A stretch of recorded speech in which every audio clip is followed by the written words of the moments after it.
Директорот на Струшката болница Мухамед Асани денеска е повикан на разговор во владата, но не за да добие отказ, туку да реферира откако државниот санитарен инспекторат откри гинеколошка ординација во неговиот дом во Струга која работела на диво. Поднесена е пријава до обвинителството, но и по десетина денови од скандалот, вице-премиерот задолжен за борба против корупцијата, Љупчо Николовски, не кажува дали Асани ќе биде разрешен од функцијата директор на Струшката болница. Вели ќе го почекаат извештајот од стручниот надзор. Вице-премиерот се уште не ми одговори, ќе биде разрешен или ќе почекаме да завршат сите постапки? Ја мислам дека прецизно и јасно одговарам. Значи, ние сме тие кои што први кажа. Го објавивме случајот,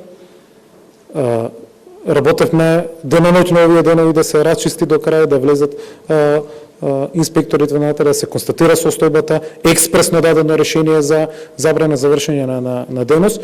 Треба да се сочекат сите информации и да се донесат и другите одлуки кои што треба.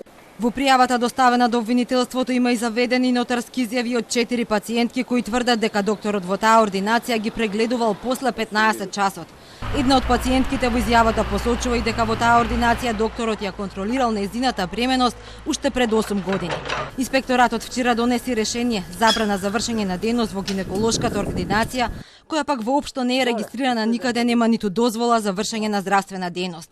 Николовски вели, тие постапувале, но ги повика граѓаните и медиумите да пријават и за други вакви случаи. Законот мора да важи за сите, подеднакво, никој не е над законот за да си дозволи вака во простори кои што не се регистрирани, не се евидентирани, каде што нема дозвола за работа, да се вршат било какви прегледи и за да се врши било каква услуга која што не е дозволена.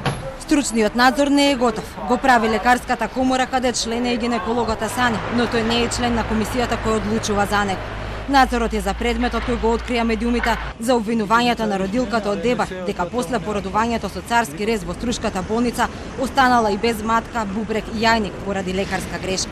Асани во изјава за Телма рече дека бил дел од тимот, работата ја извршиле совесно и се задоволни што на пациентката и го спасиле животот, додека пак за дивата ординација во неговиот дом, во кај инспекторите влегоа со полициска асистенција и наведоа дека е комплетно опремена, со чекална, рецепти, гинеколошки стол, Асани тврдеше дека во неа не прегледувал.